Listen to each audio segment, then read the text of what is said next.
of Onichugbo in Delta State. We have come to see a strong woman, a beautiful personality. You want to know who that person is? Come along with me. Yes, here we are in the premises of the kachikwus. Welcome to the woman in you. Hello, welcome to another interesting edition of the woman in you. I've got pride, I've got potentials, and I've class. I am special. Joy Uche is my name, and I'm glad to be here again today. And with me today on this program is a beautiful woman you'd like to meet, I know. You know, she is a politician. She is a lawyer. She is a big-time farmer. She's multi-talented, a strong woman. Yes, she is two-time executive chairman of the Delta State House of Assembly Service Commission. And presently, she is a member of the Delta State Advisory and Peace Building Council. Ladies and gentlemen, join us to welcome Barrister Chief Mrs. Josephine Kachikwu. Welcome, ma'am. Thank you for joining us. Thank you very I'm glad much. to have you today after so much pursuing you. How are you doing, ma'am? I'm fine. Thank you for your patience, for your time and pursuing me. It's not been easy. I'm a very busy woman. I can understand. And it wasn't easy getting me down, pinning me down today. I know. So I'm happy that you made it. Yes, I'm happy. And thank you. Yes, ma'am, you're welcome. Today. You're welcome. You're looking younger and finer than the last time I saw you. Yeah. You look beautiful. Thank you. I think I'm more relaxed. I traveled. Well, you know, when woman you walk, you go to your children, and they take care of you. You come back. And you look so good. I just traveled out to see my children. Yeah. They really took care of me. Yeah, I can see that. I came back relaxed. And I can see. I give glory to God. Yes. And you're welcome. Thank you. Okay. The woman in you. The program is all about the worth of every woman. You know, on this program, we like to showcase womanhood. And I say, my womanhood is my pride. And we want every woman to believe in herself. Take pride in yourself as a woman, of being a woman, because God has got reasons to have created you as a woman. Why? Because every woman is wonderful. Every woman is outstanding. Every woman is marvelous, adorable, and nice. And we should take pride in our womanhood. And as we bring on mommy on the program today, we want to really get to know who you are. Who is Barrister Chief Mrs. Josephine Kachikwu? Thank you again for having me. Josephine Kachikwu, I will tell you, I came from Iseluku, from Udua family, married to Kachikwu family in Onichugbo, late Justice Francis Okafor Kachikwu. Late now, may his soul rest in peace. Amen. A man that I'm very proud to have been my husband, a man that adored me throughout, a man that loved me and I loved him. So I'm happy to say that I'm married to late Justice Chief F.O. Kachikwu Onichugbo. And I came from a good family from Iseluku. I'm from a royal family, the Udua family. So I'm proud to be from that side too. God used them to make me who I am today. And I'm happy to be a woman. And if they really come again, I will still prefer to be a woman. And not just a woman, but a strong one at that. Yes. A woman of many parts. A woman that is proud of who she is. A woman that knows who she is. That's who I am. All right, that's nice. I love that introduction now, telling us who you are and your husband that you loved so much. May you so rest in peace. I want to go down memory lane, mommy. I want to look at you as a young girl, the young Josephine. How was it growing up, life generally? Was it all rosy for you growing up? Maybe I would have loved to start as a young child, teenager. I married very early. I call it very early anyway. As a child living with my mom at Owoyibo, I grew up there. My mother had 8 children, but it looks as if only Mama Joe they know there at Owoyibo. So I went to school there, almost finished my modern school before I came back to Iseluku to conclude. After that, I went from the free to Urumi. Okay. When I was there, I got married during the war, 1968. I was married already. I had my first child in 1968. Because of who I am, I'm married into a polygamous home, but that did not deter me from being who I am. I'm the type that believe that any situation you find yourself, you make good use of it, because it's God that wants you to be there. So I married early, started having children. During the war, school stopped. After the war, I went to finish in Benin City instead of Urumi. Okay. Central Hospital. That's where I finished my midwifery. So I started having children. By the grace of God, we don't count children. Yeah. But I have, God bless me with many children, and I thank God for that. Okay. Education-wise, you went to midwifery, so should I say you're a nurse here in the medical field? Yes. I read midwifery. When I was reading midwifery, I had a child there again, my third child. Finished, started working. And after that, I started making children almost every year. Not because I was so energetic and you know when you start early, you are strong. Yes. So after I started working as a midwife, I didn't do general nursing. My husband wanted me to take care of him and the family. So I'm a listening mother and a listening wife. Okay. Raising with my husband. I'm ready. I'm the type that is ready to serve humanity. Okay. I want to be around for my husband, my family, my children. So I was very patient, doing what I'm supposed to do for us to bring up our children. So what were your dreams as a young girl? Was it to be the nurse that you became? Was that your dream? I worked for 5 years as a midwife. Was that actually your dream as a young girl? My dream as a young girl, you know, in those days, it's not loud that you see video, you see TV, you say, I would have loved to be like that. But the type of person I am, I'm a person of many parts that any side I go to, I will do well. That midwifery, I was not too satisfied with it.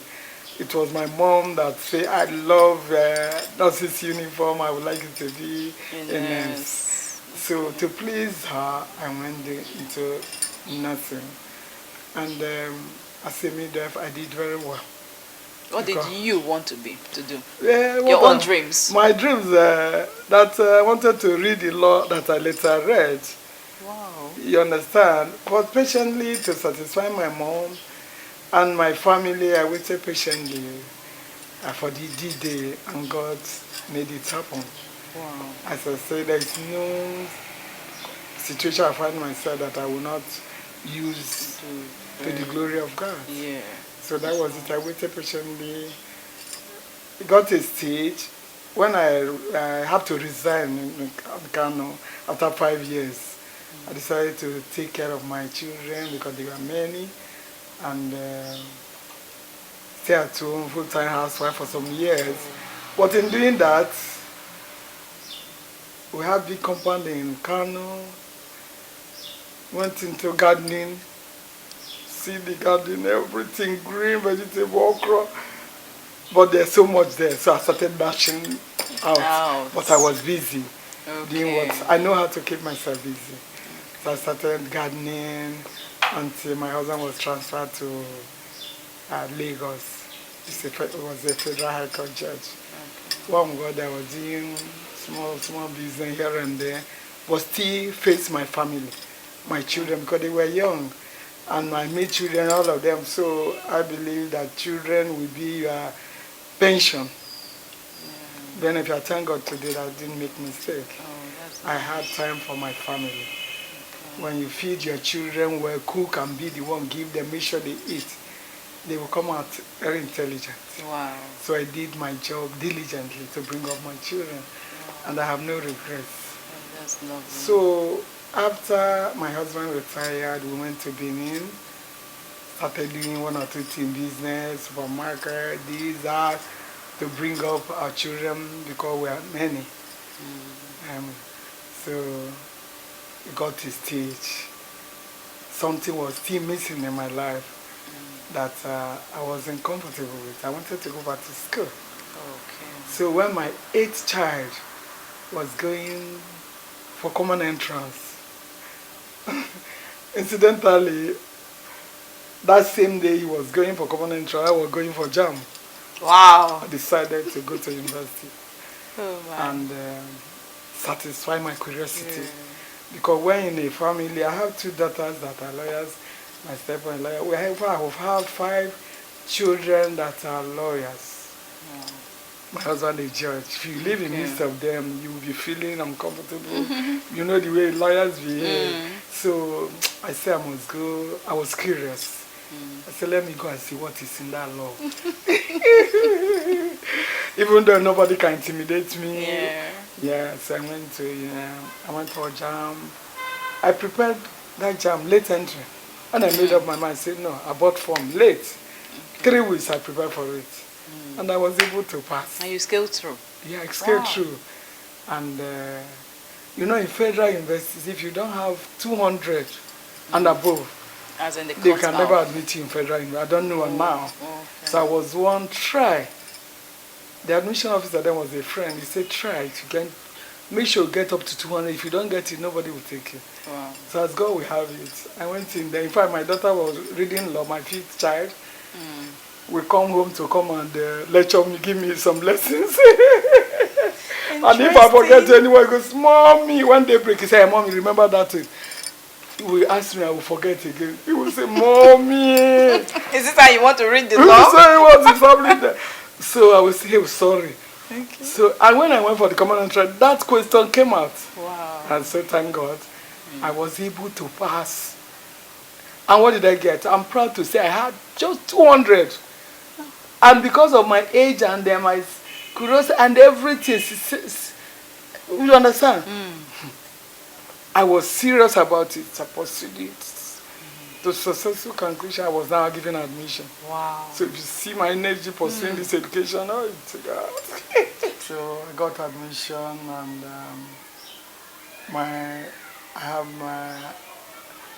we were 5. Okay. 4 children in university in Binibem and myself. So I was their matron. When I'm going to school, I'll cook. You trust woman. I remember one day, my son, my first son, that was my 4th child, he was in Uniben. So he was in BQ. So they sent for me that he was ill. Okay. Because in the home, the way we manage ourselves, my mate is the teacher, I'm the doctor, that's the midwife. So we rarely go to the hospital because we eat well and take care of ourselves. So I was called that my son, he was sick. I got there, he had malaria, the temperature high. So, you know, adults going to school, it's not an easy task. It's not, the challenges are much. Because you read and read, think you remember, when it comes to remember, you forget. So I was using all my energy to see that I scaled through. So when he invited me, I got there, hey, maybe sorry, I thought the temperature was high. Hey. So, very unlike me, after greeting, I said, okay, tomorrow morning, I left his room. He now called me, Mommy, has he gotten to that stage that I'm sick because you're in school? You don't care again? You didn't bother to treat me and you are just leaving. You can imagine how a mother will feel. I felt bad and embarrassed. So I went to the opposite gate, that's the Uniben gate. You know, they have several pharmacies there, and I bought a malaria injection and all. and came, gave him Novacin first to cool him down. With it, when he calmed down, I gave chloroquine the way I treat The my way you children. treat, yeah. So when he cooled down, I left. I don't forget that incident because I almost failed. Yeah, I And can understand. can you imagine your son is here? It's because of education. You now forgot what you're supposed to do. Yeah, I didn't do what I was supposed to do. But being the type of child he is, he called my attention to it. He said, Mama, since when? Is it because of this education? So I went back and treated him until he got better. Yeah, got well. That's nice. So that one of the challenges. And now I'm going to school at that age when I have my children, we're all in the school together. Yeah. And you still have to take care of the home front. Yeah. And then go and read. And read. And so pass you your read, exams. you forget, you continue struggling. Then another challenge. The one, my sixth child,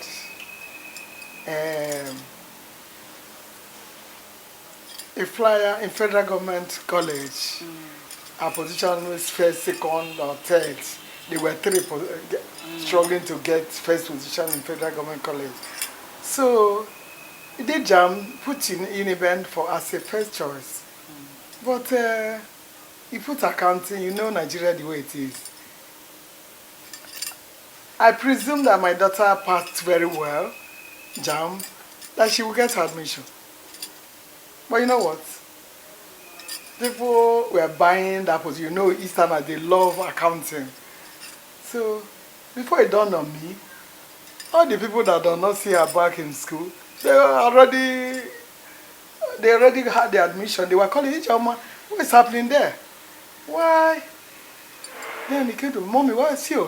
I said, what? That was when I got up.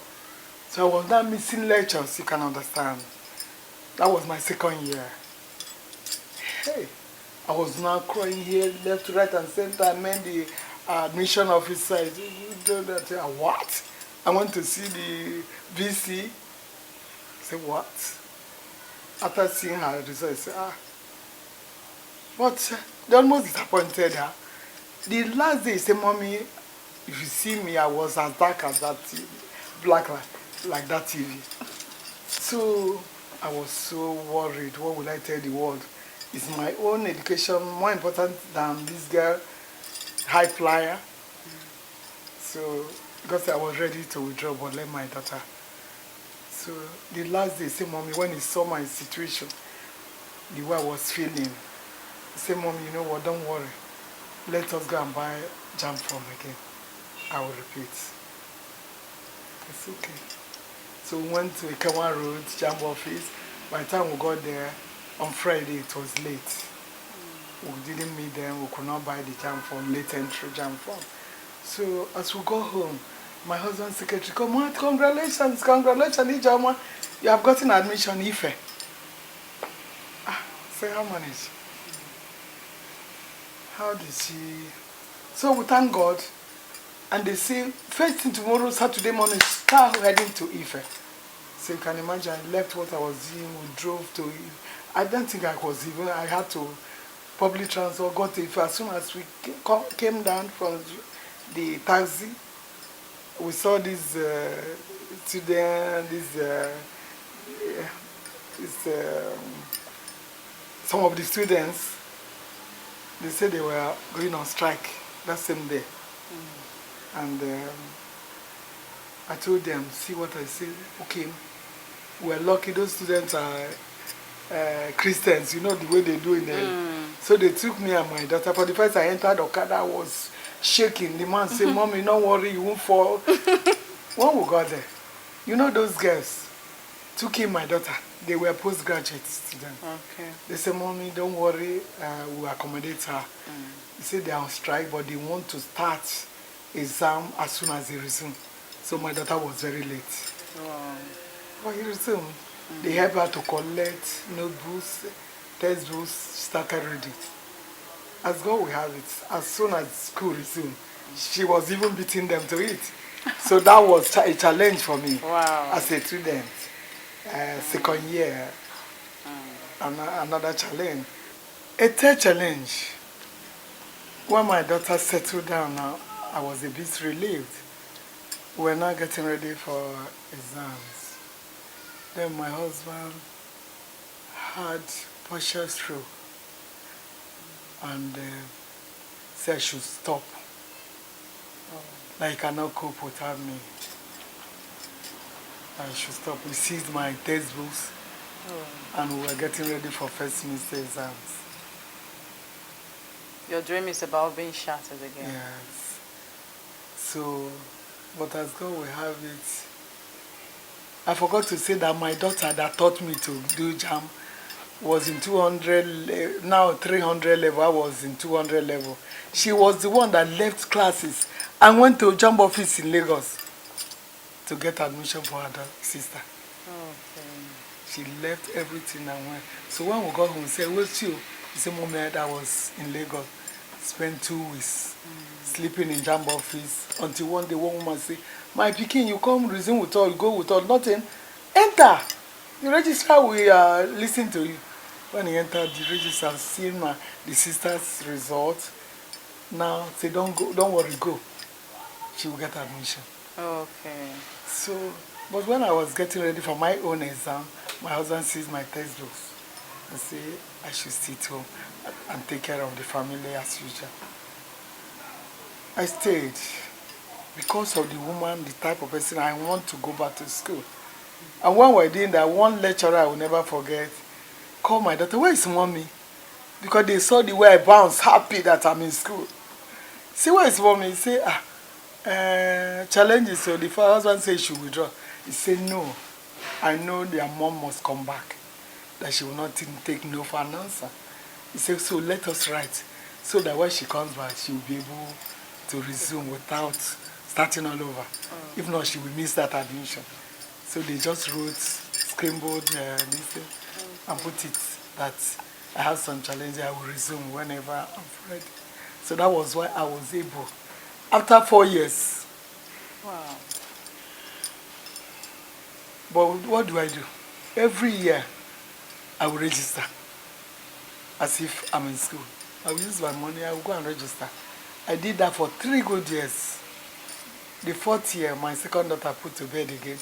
I went to Lagos. When I got there, I said I won't come back until my husband allowed me to go back to school. So he called my brother. My brother said, okay, see what my sister said. She won't come back until you allow her to go back to school. So he said I should come back and resume. And you know what? It was first semester finished. They were to resume second semester. So as soon as I came, I had already registered. So there was no question, you didn't pay, you didn't register. I had already registered. So I ran to school. Who was the dean in Faculty of Law? That same lecturer that called my daughter and they wrote that, you know, I'm stating as I possible. He said, come and resume. I said, is that possible? He said, yes. I resumed in second semester. You can imagine how it was for me at my age with 8 children. So I resumed running helter-skelter. So every year now I will have carryover first semester. The year I got C level, my children were laughing and say, Mommy, you see you, C level. Meanwhile, when somebody has C or B, you'll be quarreling. I said, I don't blame you people. So that was it, the challenges I had. Okay. But I scaled through. Wow. So I struggled and made it at the end of it. At the end, that's when the last year I asked God, how do I thank you enough? Because as I was in school, I was going to do a move overseas. A year I went 2 times. When I'm going, I'll carry my booth. So I asked God, so how do I serve humanity? And I told my husband I want to go into politics. Over the years, he didn't agree, but this time around, he allowed me. I was not coming home. That was when, in course of long strike, I joined them. I said I was going for chairmanship under UNPP. as God will have it, few weeks to the election, they stopped. And I was told there won't be election again. I ran back, they resumed, went back to school. I finished school. I finished my law, the 5 years. I graduated. I went for the election under UNPP, not PDP. You know how it is, local government election. Yes. So I was it. I would say I didn't win, but I know I won, but they won't allow you because you're not PDP. So, and I came back to PDP. I didn't feel bad. I continued. Okay. Because my main mission of joining politics was to serve humanity.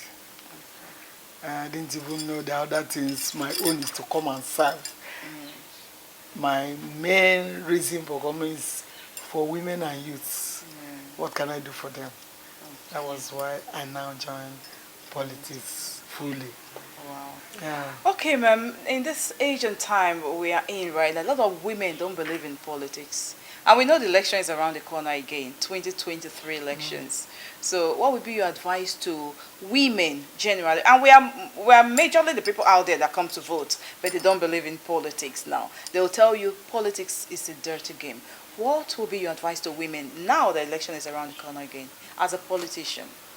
Yeah, it's lack of understanding that we say politics is a dirty game. And lack of understanding, they feel that it's free women that join politics. Politics is for everyone.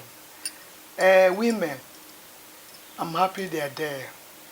But it's a pity that it's the local women they used to climb and leave them behind. Women are fighting to be there.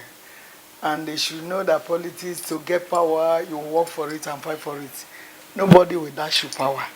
That's why it looks as if men take it all. Meanwhile, women are the ones that vote.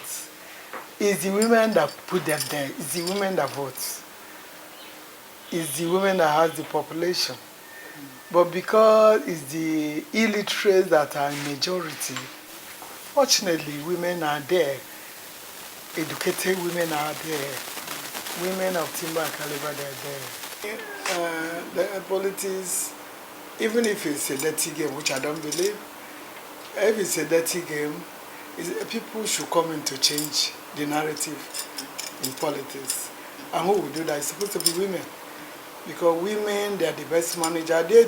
Women are in charge of the home. Yeah. Even though we say men, they are the head of the family, they are, but without us, it can be easy for them. And a woman should be on duty 24 hours, as my husband used to say, my late husband. So because women are very active, politically, if they put that force, they use at home. Put in politics, do the needful. Those two, must everybody do the wrong thing? Politically, no. If women can come in and say, no, enough of the wickedness in politics, that we don't go that way, I think we'll do better. Yeah. And women, they're the best managers. If a woman becomes president of this country, we'll see the difference. And the woman can be. Not that the men are not trying, they are. But if they allow women, they'll see the difference. So, women should not shy away from politics. We are the ones that will help this country. Because we are the mother of the men and the children. We are the one that will tell my husband, please, let's do it, unless you don't know what you're doing. Even if your husband is a president, you still have make inputs. If you don't make input, your husband will fail. So if you're a politician, you will do well too.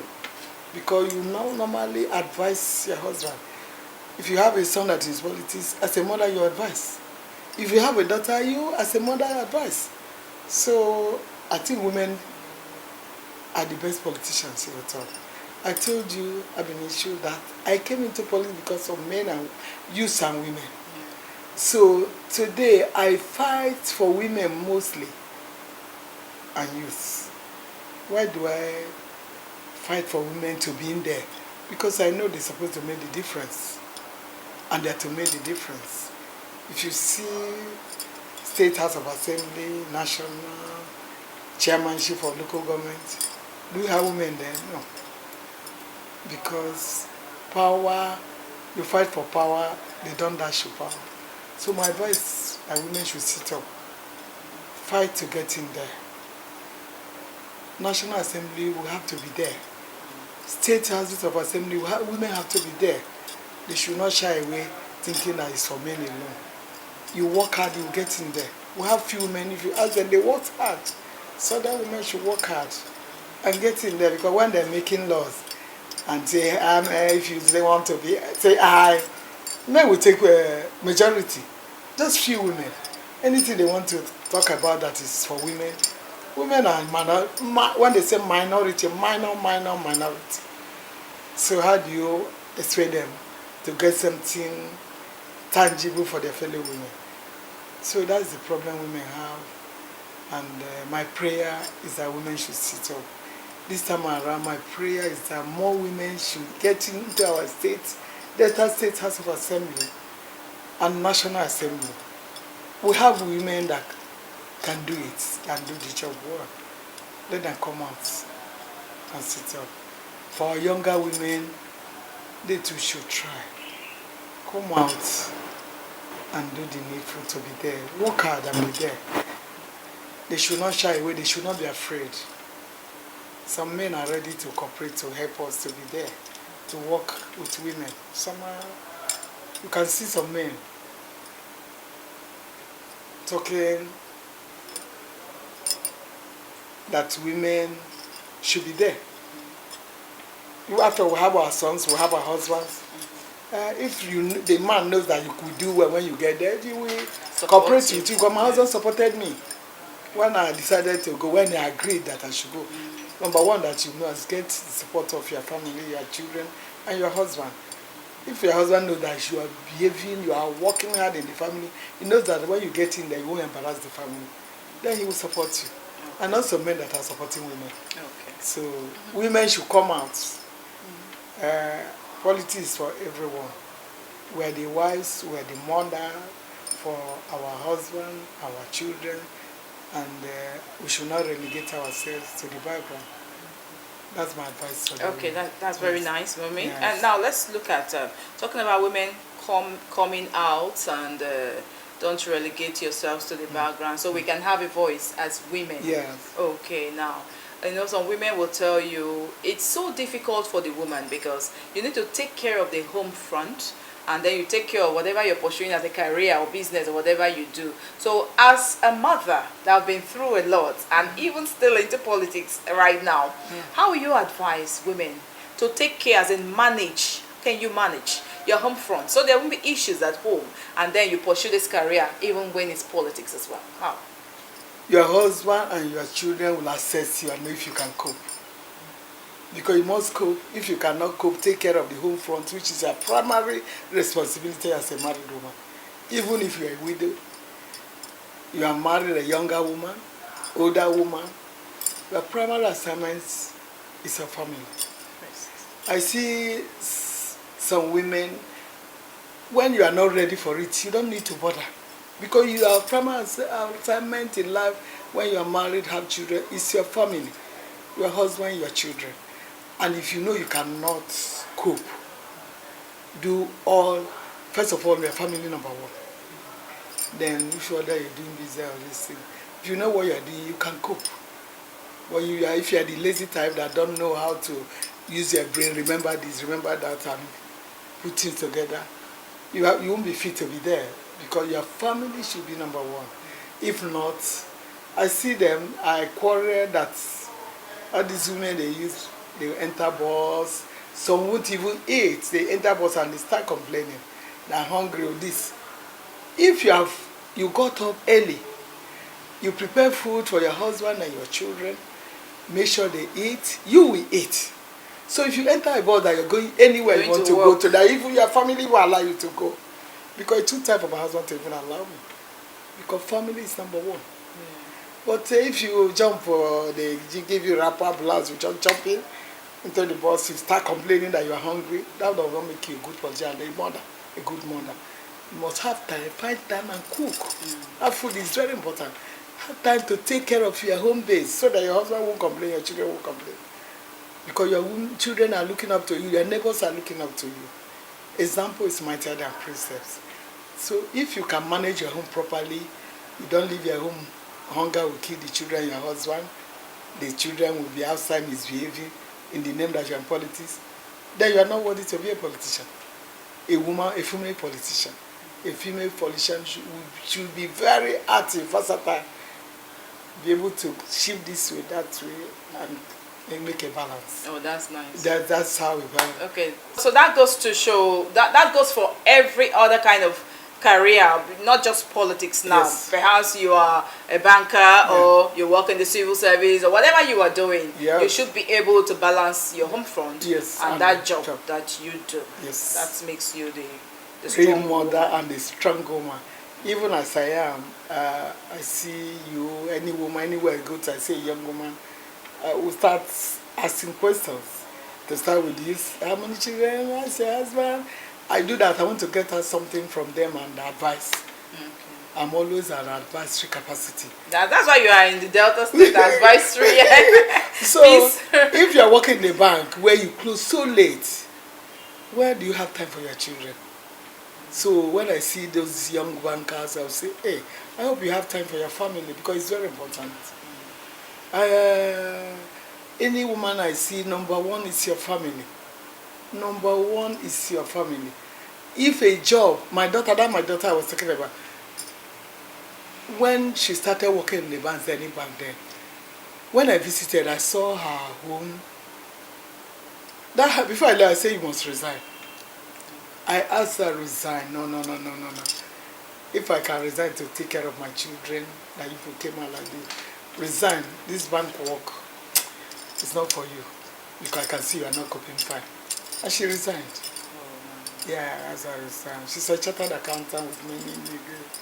But back home in London, she's taking care of the children. I feel that taking care of home base is very important. But if you know you can cope, putting things together and see that they all work, you are good to go. But if you can't, leaving children to stray and your husband to stray is not the best for a woman. Okay, now let's look at you having served as a two-time executive chairman of the Delta State's House of Assembly Service Commission, 2 times. How will you advise women to be able to be better placed in government now? Because we've got a lot of enlightened women these days, educated, brilliant, intelligent women, but the society it actually does not allow them to emerge. We have to be very sincere about that. We want to say kudos to His Excellency the Governor of Delta State, who is women friendly. I'll say that because it's really positioned women here, but in government now, how can women be more or better positioned in government? Yeah, as you said, His Excellency was Governor that Fanyakowa, he has done well, really is female friendly. And my advice, women, is the way you make your bed, you lie on it. Because when you are given a position, they will see that you will be able to carry your responsibility, successful, do it well. That women, but are you ready to work? Yes. And women, they are always ready to work, some of them anyway, just like men, some of them. And my advice is that women, when they get there, they do add woman milk. You know now, as a woman, you go there, you still behave like a mother.